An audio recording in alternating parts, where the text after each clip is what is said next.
केजरीवाल पहली बार सरकार बनाने में कामयाब हुए। 70 में 67 सीटें कोई सोच सकता है? 70 में 62 सीटें कोई सोच सकता है साहब? तो उसके बाद से विरोधियों को लगा कि नहीं भाई, ये तो जमीन पे जो है वो काम कर रहे हैं, लोग इनसे जुड़ रहे हैं।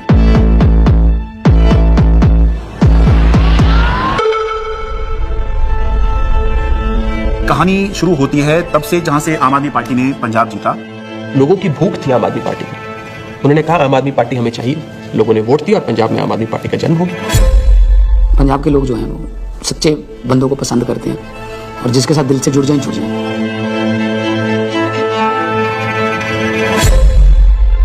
आम आदमी पार्टी गुजरात को भविष्य देगी। गुजरात की 6 करोड़ जनता के साथ मिलकर एक नया गुजरात बनाएंगे जिसमें 24 घंटे बिजली होगी। और उसके बाद आम आदमी पार्टी गुजरात में जैसे ही घुसी तो वहां से एक दिल्ली के अंदर हमें चेंज आता हुआ दिखाई दिया।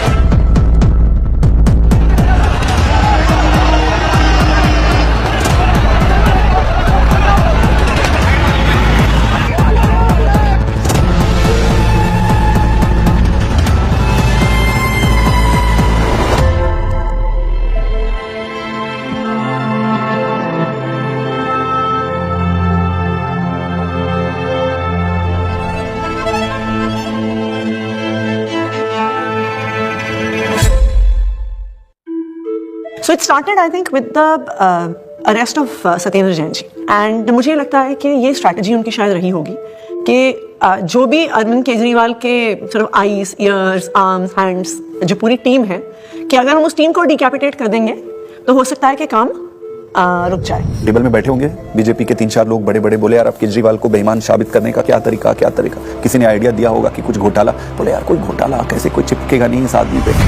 के स्वास्थ्य मंत्री सत्येंद्र जैन को ईडी ने हिरासत में लिया। एनफोर्समेंट डायरेक्टरेट ने सबसे पहले अरेस्ट होने वालों में मैं था। ऐसे तो कोई कर्म किए नहीं थे कि जेल चले जाएं। फिर मैंने कहा ऐसे कर्म भी नहीं किए थे मंत्री बन जाए। तो क्योंकि मुझको पूरा केस पता था तो मुझे लगा ठीक है, एजेंसी अगर अरेस्ट कर रही है थोड़े दिन में छूट जाएंगे। Why are they threatened by us? And the answer to me is very clear.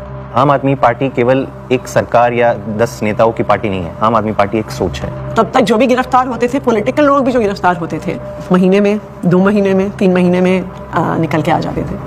तब हमने ये नहीं सोचा था कि इतना लंबा चलेगा। अब ये जानकारी मिल रही है कि मनीष सिसोदिया को गिरफ्तार कर लिया गया है। इस वक्त की बड़ी सीबीआई बुलाया जाता था, ईडी बुलाया जाता था, उनके घर पे रेड हुई, उनके बैंक के लॉकर पे रेड हुई, दिल्ली सचिवालय में उनके ऑफिस में रेड हुई, उनके यहाँ तक के उनके पैतृक गांव में भी सीबीआई और ईडी वाले पहुंच गए थे। देखिए हमें तो पता था कि आम आदमी पार्टी के किसी भी नेता के पास एक भी पैसा नहीं है, और मेरे ख्याल से आज ही ईडी और सीबीआई को भी पता है। मैं तो खुश था कि दिल्ली में एक ऐसी शराब पॉलिसी बनाई गई है जिसमें एक मॉल में 27 शराब की दुकानें थी, वो अब कम हो जाएंगी और सरकार को रेवेन्यू बहुत जबरदस्त मिलेगा। तो मैं तो खुश था कि अच्छी पॉलिसी बनाई गई है और कई राज्य इस पॉलिसी को देख रहे थे, पर अचानक इन्होंने चिल्लाना शुरू किया तो स्कैम हो गया है। अगर एक अच्छी पॉलिसी को ये स्कैम करार देके सीबीआई और ईडी में केस रजिस्टर करा सकते तो किसी भी हद तक जा सकते हैं। मनीष सिसोदिया को ईडी ने गिरफ्तार कर लिया है। तिहाड़ जेल में पूछताछ के बाद मनीष सिसोदिया को अब ईडी ने गिरफ्तार कर लिया है। इससे पहले सीबीआई ने उनको गिरफ्तार किया था और वो इसमें पीएमएलए में 2 ही कंडीशन में बेल हो सकती है। पहली कंडीशन, या तो जो सरकार का इन्वेस्टिगेशन एजेंसी है वो कह दे कि केस नहीं। दूसरी कंडीशन बेल हो सकती है जब इन्वेस्टिगेशन एजेंसी द्वारा डाले गए सारे कागज जांच कर लिए जाएं। तो भाजपा की इन्वेस्टिगेशन एजेंसी क्या करती थी, लाखों की तादाद में कागज डाल दिए। अब जज साहब कितना टाइम लगाएंगे वो देखने को, 10 साल। हमने प्रोसीडिंग्स भी पूरी देखी थी सुप्रीम कोर्ट के अंदर, और सुप्रीम कोर्ट ने जो जिससे कमेंट्स किए थे उससे ऐसा लगा था कि ये केस कुछ है ही नहीं। सुप्रीम कोर्ट ने यहाँ तक कह दिया था कि आपका केस जो है ट्रायल के अंदर 2 मिनट में गिर जाएगा। किस तरह का केस आप बना के लाए हैं, क्योंकि सीबीआई के बाद मनीष सिसोदिया को ईडी ने भी गिरफ्तार कर लिया था, तो दोनों ही के अंदर जमानत उनको चाहिए थी। अब जब जैसे ही 30 अक्टूबर का दिन था, सुप्रीम कोर्ट ने बेल रिजेक्ट कर दी। जेल में पूछताछ के बाद मनीष सिसोदिया को अब ईडी ने गिरफ्तार कर लिया है। इससे पहले सीबीआई ने उनको गिरफ्तार किया था और वो तिहाड़ जेल में। सीधे चलते जितेंद्र शर्मा के पास। जितेंद्र बताइए, ईडी ने गिरफ्तार कर लिया है मनीष को? जी बिल्कुल, आप देखिए दूसरे दिन लगातार जो ईडी है मनीष सिसोदिया को अरेस्ट करके उनका टारगेट अरविंद केजरीवाल ही था। इनको ये लगा था, इनके कैलकुलेशन में, कि पार्टी के साइकी में फर्क पड़ेगा, लोग टूटते जाएंगे। तो इसका मतलब ये है कि डेस्परेशन के मापदंड पे तो भारतीय जनता पार्टी अपने लास्ट थ्रेशोल्ड पे पहुंची और भारतीय जनता पार्टी की लीडरशिप भी उस थ्रेशोल्ड तक पहुंच गई कि अब और कोई तरीका नहीं है इनको जेल में डालने। बड़ी खबर यह है, आम आदमी पार्टी के सांसद संजय सिंह गिरफ्तार कर लिए गए हैं। आपके सांसद संजय सिंह की हो गई है गिरफ्तारी। ईडी ने करते थे संजय सिंह, उस पर कहीं ना कहीं एक बड़ी चोट फिलहाल आम आदमी पार्टी के लिए रहेगी, लेकिन राजनीतिक रूप से ये नुकसान तो है ही, लेकिन क्या सरकार का पक्ष रहेगा शराब नीति मामले में जब ये गिरफ्तारी हुई है, इसका भी इंतजार रहेगा। अब ये अपने आप में काफी ज्यादा। तो भगत सिंह ने अपनी किताब में लिखा कि उनके छोटे भाई जब उनसे मिलने आए, फांसी की सजा हो चुकी थी तब तक, उन्होंने लिखा कि उन्हें ये फिक्र है हरदम नया तर्जे जफा क्या है। जफा मतलब अत्याचार। उन्हें ये फिक्र है हरदम नया तर्जे जफा क्या है। हमें भी शौक है देखे सितम की इंतहा क्या है। इस सरकार के ऊपर बिल्कुल फिट बैठता है कि ये सितम करने पे आए हैं और हम इनकी सितम की इंतहा देखना चाहते हैं। 2200 करोड़ रुपए की रिश्वत खिलाई अडानी ने। 2200 करोड़ रुपए की रिश्वत आपके अधिकारियों को। 2200 करोड़ की रिश्वत। सर वो क्या बोल रहे हैं सर? वो आप इधर बोलेंगे तो उधर बोलेंगे। जिस तरीके से पार्लियामेंट में और पार्लियामेंट के बाहर अगर अरविंद केजरीवाल और पार्टी के वॉइस को एक स्ट्रक्चर करके जनता और देश के सामने रख रहे थे, बीजेपी उससे बहुत इरिटेटेड और फ्रस्ट्रेटेड थी। मैंने तो अपने घर के सामने एक बैनर भी लगवा दिया था कि फक्कड़ हाउस में ईडी का स्वागत है। अब कहानी जो है अलग लेवल पहुंच गई। अरविंद केजरीवाल भी बात समझ रहे थे कि जब एक के बाद एक नोटिस आ रहे हैं तो देर सवेर ईडी जो है उनको गिरफ्तार करने आएगी। हमारा एक व्हाट्सएप ग्रुप है पार्टी की लीडरशिप का, जिसमें एक खबर आई थी कि ईडी वाले अरविंद जी के घर पहुंच गए हैं 6 फ्लैग स्टाफ रोड पे। एंड मुझे याद है मैंने ओबरॉय के फ्लाईओवर के नीचे से फिर हमने गाड़ी का यू टर्न लिया था और फिर 6 फ्लैग स्टाफ रोड जो सिविल लाइंस में है वहाँ पे पहुंचे थे। मुझसे पहले सौरभ भारद्वाज पहुंचे थे वहाँ पे। इतने में उन्होंने बैरिकेडिंग दोनों तरफ कर दी, बट मैं बैरिकेडिंग से पहले ही जो है वो अंदर पहुंच गया था। मैं तो मेरे को अंदर से किसी का मैसेज आया, which was very very sad thing to imagine. Arvind Kejriwal ji अपना बैग पैक कर रहे हैं और एक मुख्यमंत्री अपने घर में ही ऐसा है, आप सोचिए। और वहाँ जो पुलिस खड़ी है वो उसके लिए नहीं खड़ी है, वो इसलिए खड़ी है कि किसी और को आने नहीं देंगे। उसके यहाँ जो ईडी के जो अफसर हैं वो उसको कह रहे हैं कि अब आप बैग पैक कर लो, आपको अरेस्ट कर रहे हैं। ईडी दफ्तर ले जाया जा रहा है अरविंद केजरीवाल को। इस वक्त की बड़ी खबर, बड़ा अपडेट, अरविंद केजरीवाल को ईडी ने गिरफ्तार किया है और ईडी दफ्तर उनको ले जाया जा रहा है। जिस तरीके से अब दिल्ली के मुख्यमंत्री अरविंद केजरीवाल को ईडी दफ्तर ले जाने की तैयारी की जा रही है और ये माना जा रहा है कि अब ईडी दफ्तर में उनसे पूछताछ होगी और उनके सामने। जब से मैं जर्नलिस्ट बना हूं 17 साल से, मैंने नहीं देखा किसी सिटिंग चीफ मिनिस्टर को अरेस्ट किया गया हो। तो मेरे मन में एक बात अंदर से आई कि पार्टी खत्म नहीं होने दी, सरकार नहीं खत्म होने दी। तो उस समय जो बाहर थे, जैसे संदीप पाठक बाहर थे जो संगठन के काम देखते हैं, हमारे जो कैबिनेट के जो साथी थे, आतिशी थी, सौरभ भारद्वाज थे, हमारे सोशल मीडिया के जैस्मिन थे। तो फिर हम सब लोग हमारे घर पे ही हमने सबको बोला, सब लोग हम लोग वहीं धीरे धीरे वहीं गैदर हुए। अब ये देश को बचाने की लड़ाई है, तानाशाही के खिलाफ लड़ाई है और सभी मिलकर के लड़ेंगे और इस लड़ाई को जीतेंगे। कल 10 बजे भारतीय जनता पार्टी के मुख्यालय पर हम इसके खिलाफ प्रोटेस्ट शुरू करेंगे।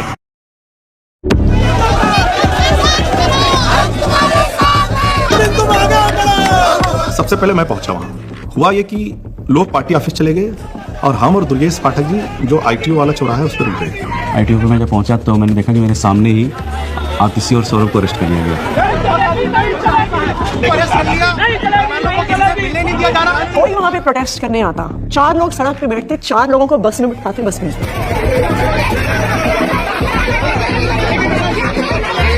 आईटीओ के ऊपर एक फुट ओवर ब्रिज है, ऊपर अगर आप जाओगे तो मैं लोकेशन चेंज करता रहता था। तो कहीं एक जगह जाके ऐसे शांत खड़ा हो जाता था, तो मैं देखता था कौन आ रहा है किधर से। मैं देखता था उधर से 20 लोग आ रहे हैं, तो उनमें से मैं पहचान जाता था। मोस्टली मैं ऑर्गेनाइजेशन में काम करता था तो सबके नंबर थे, तो मैं उनको फ़ोन करके बोलता था अभी रुक जाओ 10 मिनट, मैं जहाँ बोलूँगा उस डायरेक्शन में जाना।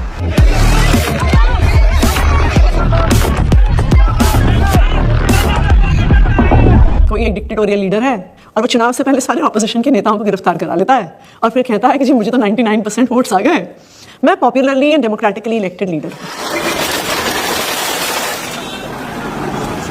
Can I have water? इसको इधर रख सकते हैं बगल में, इस टेबल को इधर रख दीजिए। 2013 में सबसे पहले लोगों ने हमें वोट क्यों दिया? हम तो कुछ भी नहीं थे, कभी कहीं सरकार नहीं चलाई थी, हम तो ये भी नहीं कह सकते थे हमने ये काम करके दिखा दिया हमें वोट दो। अन्ना आंदोलन किया था, तो अन्ना आंदोलन में लोगों ने देखा ये लड़के बड़े ईमानदार हैं, देशभक्त हैं, जिद्दी हैं, किसी चीज़ पे अड़ जाए तो करके रहते हैं। ये क्वालिटीज़ जनता को हमारी पसंद आई। इस क्वालिटी को वो ख़त्म करना चाहती थी बीजेपी, तो उन्होंने कीचड़ फेंकना चालू किया, करप्शन किया, केजरीवाल ने पैसे खाए, एक ताना बना बुना गया, लोगों को ज़बरदस्ती करके स्टेटमेंट्स दिलवाए गए, प्रेशराइज कर करके हमारे खिलाफ झूठे बयान दिलवाए गए। लेकिन कुदरत तो कुदरत है, ये क्या है, बीजेपी कुछ नहीं है कुदरत के सामने। हम लोग कुछ बाहर तिहाड़ के खड़े थे एंड आई रिमेंबर थिंकिंग कि एज ऑफ दैट टाइम हमारी कोर टीम के 5 लोग उस समय उस दीवार के उस पार थे। मेरे हाथ में बहुत कुछ नहीं था, सब ऊपर वाले के हाथ में था और मैंने अपना अंदर समय बहुत मेडिटेशन करते हुए और गीता पढ़ के बिताया। वहाँ पे सबसे ज़्यादा जो चीज़ परेशान करती है वो होती है अनसर्टेनिटी। उस 17 महीने में एक बड़ा हिस्सा मेरे अंदर उस सिपाही की तरह छटपटाता रहा जो देख रहा था कि उसकी पूरी फौज बाहर युद्ध लड़ रही है, और वो सिपाही जो हमेशा युद्ध में फ्रंट पे होकर लड़ता था वो आज बैरक में बैठा हुआ है। मैंने प्रयास किया कि घर के लोग 6 महीने तक, जब तक मैं जेल में रहा, मैंने प्रयास किया कि कोई मुझसे मिलने के लिए यहाँ पे ना आए, क्योंकि कई बार परिवार के लोग सामने आते हैं मिलने के लिए तो मन में एक अनावश्यक कमजोरी पैदा होती है, तो मैंने इस चीज़ को अवॉइड किया। फ़ोन पे जब वो वीडियो कॉल पे जब बात होती थी, वीडियो कॉल करते थे तो हंसते थे, लेकिन वो हंसी के पीछे कुछ ना तकलीफ छुपी होती है, क्योंकि पत्नी से बेहतर कोई नहीं समझ सकता है। लेकिन हम लोग को लगता है चलो वो अगर दिखा रहे हैं तो हम लोग को भी ऐसे ही दिखाना है, तो हमारे जैसे बच्चे भी आ गए थे तो सारे लोग सब हैप्पी फील करते थे कि पापा हम लोग ठीक है, आप परेशान मत होना और आप ठीक से रहो। एक बार ना कपिल मिश्रा ने आरोप लगाया था 2 करोड़ का कि सत्येंद्र जैन ने अरविंद केजरीवाल को 2 करोड़ की रिश्वत दी। तो मेरी बेटी स्कूल में पढ़ती थी तो उसका नाम स्कूल में 2 करोड़ ही रखा गया था। तो बच्चों के लिए बहुत, मुझे लगता है ये दौर ऐसा चल रहा है जिसमें कि बच्चों को भी स्पेयर नहीं किया जा रहा है। फैमिली के अंदर अभी तक क्या होता था कि अगर पॉलिटिक्स है तो 2 पॉलिटिकल पार्टीज के बीच में, अपोनेंट्स के बीच में, तो फैमिली इन्वॉल्व नहीं होती थी। अब थोड़ा सा लेवल कुछ ज़्यादा नीचे आ गया है। जब जेल में था तो परिवार को तो मिस नेचुरली करते ही हो आप, और विशेष रूप से जब आपकी वाइफ बीमार हो, आपका बेटा भी केवल कॉलेज में पढ़ता हो, तो उसने चिट्ठी लिखी, उसमें उसने बोला कि अगर आप इस वक्त मेरी चिंता करोगे, अगर आप इस वक्त इस बात को लेकर चिंता करोगे कि मैं परेशान हूँ, तो फिर ये मेरी देशभक्ति पे सवाल है। तो मुझे लगा यार बेटा तो बड़ा हो गया।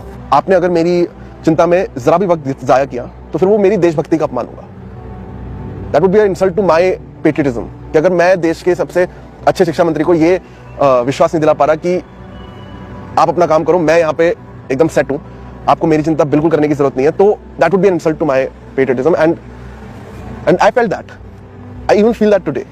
फ़ोन आता था, 5 मिनट का फ़ोन होता था, वो डेली जो आता था, तो उसमें ऐसा तो नहीं है कि मैं ये कह दूँ कि मैं बीमार बहुत हूँ या मैं कुछ भी हूँ, हाँ सब ठीक है, खाना खा लिया, हाँ इतना होता था। जो ड्रेडेड क्रिमिनल्स होते हैं ना, उनको सोलिटरी कन्फाइनमेंट में 2 हफ्ते से ज़्यादा नहीं रखते, उसको इनह्यूमन माना जाता है। तो मुझे लगातार कई महीने तक सेकंड फेज के अंदर सॉलिटरी कन्फाइनमेंट में रखा गया। सॉलिटरी कन्फाइनमेंट में आप जेल ऑफिसर्स और मेडिकल स्टाफ, इनके अलावा आप किसी से बात नहीं कर सकते। सो आई वॉज ऑल अलोन।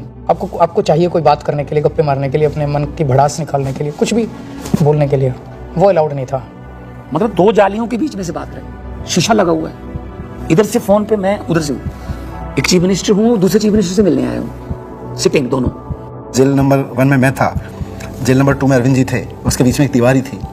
कभी कभी लगता था आवाज़ दो जोर से तो हो सकता है पहुँच जाए उधर। कई बार जेल के अंदर जब ऐसे मौके आते थे, ऐसे मोमेंट्स आते थे जब आदमी कमज़ोर फील करता था, तब मुझे लगता था यार मनीष की तरफ मैं सोचता था कि मनीष को 1.5 साल हो गया, उसकी तो वाइफ भी इतनी बीमार है, वो नहीं टूटा, सो हमें भी हिम्मत रखनी है। ये बड़ा वो था कि उन्होंने मेरी दवाइयाँ रोक दी। 15 दिन के लिए मैं शुगर का पेशेंट हूँ और 10 साल से मैं इंसुलिन पे हूँ, और 15 दिन उन्होंने मुझे इंसुलिन दी, मेरा शुगर 350-400 पहुँचने लग गया। जब जयप्रकाश नारायण इमरजेंसी के दौर में जेल गए थे, जब वो जेल गए थे उनकी दोनों किडनी ठीक थी, और 4 महीने बाद जब वो जेल से बाहर आए उनकी दोनों किडनी खत्म हो चुकी थी। Mr. Kejriwal in fact wrote to the Tihar jail authorities alleging that he was not being administered insulin despite flagging his peaking sugar levels. ये जेल वाले कहते थे कि इंजेक्शन नहीं देंगे, प्रिस्क्राइब नहीं है, पता नहीं कितने साल से वो इंजेक्शन ले रहे थे, सब प्रिस्क्राइब था। भारतीय जनता पार्टी के कहने पर अरविंद केजरीवाल जी की इंसुलिन रोके हुए। ऐसा लगने लगा कि यार क्या ये जेल में रख के इनको मारने का प्लान बना रहे हैं। क्योंकि पॉलिटिक्स एक अलग होती है, लेकिन पॉलिटिक्स का मतलब ये नहीं होता है कि मैं आपको निपटा ही दूंगा। तो ये इंसुलिन वाली बात जो है, ये तो निपटाने वाली बात है। विरोधी होते हैं राजनीति में, लेकिन दुश्मन नहीं होते। कोर्ट के आदेश पर डॉक्टर्स की कमेटी बनती है, उसके बाद जो है इंसुलिन दी जाती है। आम आदमी पार्टी का मोराल जो था वो डाउन था। क्यों? कि आम आदमी पार्टी जो है वो 2 चीज पे चलती है, केजरीवाल का नाम और वॉलंटियर का काम।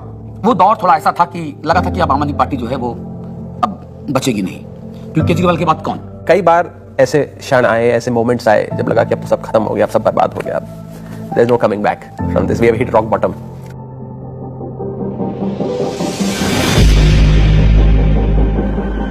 I really admire her for her strength. वो खुद पब्लिक डोमेन में आई पहली बार। मुझे लगता है कि शायद रामलीला मैदान में जब उन्होंने बोला होगा, that was probably the first time that she ever gave a political speech. सभी भाइयों, बहनों, माताओं, बुजुर्गों, आप सभी को मेरी राम नाम। अच्छा, ओके।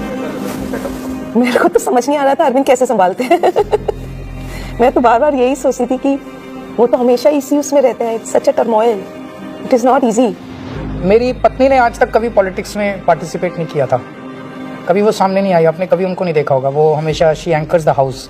लेकिन इस दौरान मजबूरी में उन्हें बाहर आना पड़ा, सामने आना पड़ा। कुछ प्लानिंग नहीं थी, इट्स जस्ट दैट कि मैं अरविंद जी से मिलने गई, उन्होंने कहा कि ये मेरा मैसेज पार्टी तक दे दो, क्योंकि ये एप्रीहेंडेड की पार्टी में तो बड़ी खलबली जो भी है, उन्होंने एक मैसेज दिया और उस मैसेज की मैंने एक वीडियो रिलीज कर दी अरविंद जी का मैसेज। तो वो स्लोली स्लोली शायद एक एंकरिंग हो गई मेरी, और मेरा एक रोल डिफाइन हो गया, मेरी एक जिम्मेदारी डिफाइन हो गई। और जिस तरह से वो सारे पार्टी के सीनियर लीडर्स से, चाहे वो पंजाब के थे, चाहे वो देश भर के दूसरे राज्यों के थे, चाहे वो दिल्ली के थे, सबसे मिल रही थी, सबको हौसला दे रही थी और सबको एकजुट रखा उन्होंने, वो मुझे लगता है कि काफ़ी काबिल तारीफ है। उनके साथ जो है विधायकों की मीटिंग कराई गई ताकि सबका भरोसा बना रहे कि हाँ, घबराने की जरूरत नहीं है, अभी भी सब कुछ ठीक है। तो वो संवाद पार्षदों के साथ में, विधायकों के साथ में, मंत्रियों के साथ में, सांसदों के साथ में, ये सब सुनीता केजरीवाल ने ये सब किया। मुझे याद आ रहा है कि मार्च के शायद आखिरी दिन रहा होगा, दिल्ली के अंदर रामलीला मैदान में इंडिया ब्लॉक की एक बड़ी रैली हुई, और वो रैली इसलिए हुई कि एक तरफ अरविंद केजरीवाल को गिरफ्तार किया था, मौजूदा मुख्यमंत्री को गिरफ्तार किया था, देश में ऐसा पहली बार हुआ। दूसरी तरफ झारखंड के मुख्यमंत्री हुआ करते थे, उनको गिरफ्तार किया गया था। तो दिल्ली में आम आदमी पार्टी ने इसकी अगुवाई करी, इंडिया ब्लॉक की रैली की, और रामलीला मैदान में बड़ी रैली हुई। और उस रैली का जो अचीवमेंट था कि इंडिया ब्लॉक के सारे बड़े नेता उस एक मंच पर आ गए, अपनी सारी जितनी भी उनकी आपसी विवाद हैं, आपसी मतभेद हैं, जो होता है, होगा भी, पहले भी था, आगे भी होगा, लेकिन उसके बावजूद भी जब अरविंद केजरीवाल की गिरफ्तारी का मुद्दा था, तो उसको लेकर सोनिया गांधी, प्रियंका गांधी, राहुल गांधी, ये तीनों जो हैं उस दिन इंडिया ब्लॉक की रैली में आए, और सारे बड़े नेता जितने गठबंधन में हैं, चाहे वो अखिलेश यादव हों, शरद पवार हों, और उससे जो है एक माहौल बना कि बीजेपी से लड़ने के लिए, या बाद में बीजेपी ने जब ये इंडिया गठबंधन बनते देखा तो एनडीए भी कहना शुरू कर दिया, उससे पहले बीजेपी चल रही थी, एनडीए से लड़ने के लिए एक इंडिया ब्लॉक जो है वो अब बन गया है, जिसमें मिलके जो है बीजेपी को चुनौती दे सकते। भारतीय जनता पार्टी इसलिए इस मॉरल वॉर को हार गई क्योंकि हमारे तमाम नेताओं के गिरफ्तार होने के बावजूद भी हम एक दिन भी डिफेंसिव नहीं थे। ये जेल भेज दें, कितने मुकदमे हमारे पे रोज चल रहे हैं, कोर्ट की तारीख आती है, जाते हैं, भुगतते हैं, पुलिस वाले आते रहते हैं, एसएचओ बदलते रहते हैं, रोज मुकदमे होते रहे। आम आदमी पार्टी का जो डीएनए है वो भारतीय जनता पार्टी के आगे झुकेगा नहीं, दबेगा नहीं, रुकेगा नहीं, और आम आदमी पार्टी इसीलिए जिंदा है। एक अहम मुकाम जो था इस संघर्ष का तब आया जब अचानक से 2 अप्रैल को सुप्रीम कोर्ट ने संजय सिंह को जमानत दे दी। संजय सिंह को जमानत मिल गई है, आम आदमी पार्टी के सांसद संजय सिंह को जमानत मिल गई। जश्न का वक्त नहीं है, जंग का वक्त है, संघर्ष के लिए तैयार हो जाओ, जम के लड़ेंगे और लड़ेंगे। That was the time at which I felt कि शायद हमारी इमोशंस बाहर निकल कर आई। एंड जिस दिन मनीष जी की बेल हुई थी, और मुझे याद है उस दिन I was at a school inauguration, I am not very prone to being, मैं बहुत ऐसे इमोशनल व्यक्ति नहीं हूँ, पर उस दिन तो मैं स्टेज पर ही रोने लग गई थी। मैं एक पब्लिक उसमें थी, इनॉग्रेशन में थी। मनीष सिसोदिया को सुप्रीम कोर्ट से जमानत। इन्होंने स्टडी तो पूरा किया और उन्होंने सीढ़ी भी ठीक बनाई थी, बट वो सीढ़ियां ना, इसको ये नहीं पता था कि सारे केजरीवाल के रंग में रंगे हुए। डिले किया जा रहा है, डिले पर डिले, वो मनीष सिसोदिया की तरफ से नहीं, जब बल्कि प्रक्रियागत है। और तुमने सारे के सारे रिसोर्सेज यूज कर डाले, तुमने ईडी यूज कर डाला, तुमने सीबीआई यूज कर डाली, एसीबी यूज कर डाली, विजिलेंस यूज कर डाला, दिल्ली पुलिस यूज कर डाली, सारा मीडिया का नैरेटिव यूज कर डाला, पूरी पावर तुमने, मतलब कितनी गन पावर है बीजेपी की, आपने सब कुछ यूज करके इन सारे लीडर्स को अरेस्ट कर लिया। उसका रिजल्टेंट क्या है? 0। आम आदमी पार्टी के पूर्व मंत्री और वरिष्ठ नेता सत्येंद्र जैन को आखिर दिल्ली के राउज एवेन्यू कोर्ट से जमानत मिल गई है। हमें पता तो था ही कि आज नहीं तो कल नहीं तो परसों बाहर तो आना ही है, क्योंकि हमने कुछ किया नहीं है। अगर हमने कुछ किया होता तो शायद हम बीजेपी ज्वाइन कर लेते, जैसे बाकियों ने किया। अरविंद केजरीवाल को जमानत मिल गई है। जिस खबर का इंतजार आम आदमी पार्टी के नेता कार्यकर्ता लंबे वक्त से कर रहे थे, वो खबर आ चुकी है। अरविंद केजरीवाल को जमानत मिल गई है। अभी की बहुत बड़ी खबर, दरअसल अदालत तो ये इलेक्शन डिफाइन करेगा कि आम आदमी पार्टी कहां जाएगी, और अगर ये इलेक्शन अरविंद केजरीवाल जीतते हैं तो वो उस लीग में आ जाएंगे जहां पर ये चर्चा होने लग जाएगी कि अगर 2029 में लोकसभा का चुनाव होगा तो क्या अरविंद केजरीवाल प्रधानमंत्री का एक चेहरा हो सकते हैं, वो चर्चा होगी। नहीं, मैं कभी अपने आप को ऐसे नहीं सोचता कि मैं कभी पीएम बनूंगा, या कभी ऐसे भी नहीं सोचा था कि मैं सीएम बनूंगा। सो पीएम बनना मेरी जिंदगी का कोई मकसद नहीं है, लेकिन जो भी सरकार आए इसे खत्म करना होगा। मैं चुनाव के टाइम में चुनाव लड़ो, आपस में एक दूसरे को गाली गलौच मत करो, आपने जो काम किए वो जनता के सामने रखो, आप जो विजन लेके आए हो वो जनता के सामने रखो। जनता को जो पार्टी पसंद आएगी उसको जिताएगी। जीतने के बाद सारी पार्टियों को मिलके फिर काम करना चाहिए, देश के लिए काम करना चाहिए, चाहे पक्ष में हो विपक्ष में हो। विपक्ष को कंस्ट्रक्टिव क्रिटिसिज्म करना चाहिए ताकि सरकार अच्छा काम कर सके, लेकिन एक दूसरे का जेल में डालना ये अच्छी राजनीति नहीं है। मैं दिल्ली की जनता से पूछना चाहता हूं, मैं देश की जनता से पूछना चाहता हूं कि क्या केजरीवाल ईमानदार है कि गुनहगार? दोस्तों, 2 दिन के बाद, आज से 2 दिन के बाद मैं सीएम की कुर्सी से इस्तीफा देने जा रहा हूं और मैं तब तक सीएम की कुर्सी पे नहीं बैठूंगा जब तक जनता अपना फैसला ना सुना दे। Did you anticipate his resignation and why did he resign? रुके न जो, रुके न जो, झुके न जो, दबे न जो, मिटे न जो, हम वो इंकलाब हैं, जुल्म का जवाब हैं, हर शहीद हर गरीब का हम ही तो ख्वाब हैं। रुके न जो, झुके न जो, जी रहे हैं इसलिए कि प्यार जग में जी सके, प्यार जग में जी सके, प्यार जग में जी सके।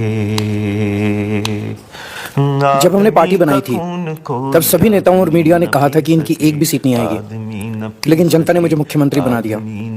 जब हमने 2014 में असूलों के आधार पर सरकार छोड़ी तो इन सब ने फिर शोर मचाया कि आम आदमी पार्टी खत्म हो गई, अरविंद केजरीवाल खत्म हो गए, लेकिन फिर जनता ने हमें 67 सीटों के साथ जीत दिलाई और 2020 में हमने वो कर दिखाया जो किसी ने सोचा भी नहीं था।